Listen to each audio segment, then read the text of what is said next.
صلی اللہ علیہ وسلم کے دختر حضرت فاطمہ زہرا کے یوم وفات اور ایام فاطمی کی مناسبت سے سری نگر کے مضافات میں واقع دربل HMT میں مجلس حسینی کا انعقاد کیا گیا۔ جموں کشمیر شیعہ ایسوسی ایشن کے صدر مولانا عمران رضا انصاری اور عابد انصاری نے شرکت کی۔ مولانا عمران رضا انصاری نے حضرت فاطمہ کی شہادت پر روشنی ڈالی اور ان کو خراج عقیدت پیش کیا۔ انہوں نے کہا کہ موجودہ دور میں بھی دنیا کو حضرت فاطمہ زہرا کی سیرت کو سمجھنے کی ضرورت ہے اور اس پر عمل پیرا ہونا چاہیے۔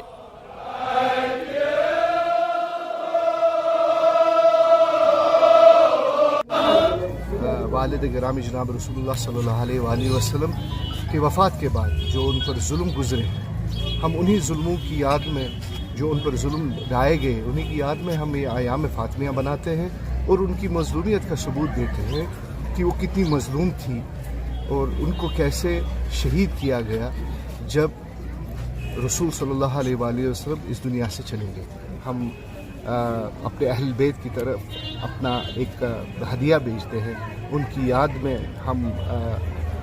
جو ان پر مظالم گزرے ہیں، جو بھی ان پر جو بھی اذیتیں آئی ہیں، تا روز قیامت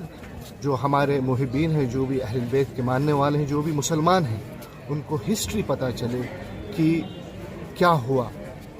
1400 سال پہلے، کہ ابھی رسول صلی اللہ علیہ وآلہ وسلم اس دنیا سے چلے ہی گئے تھے اور ان کے خانوادے پر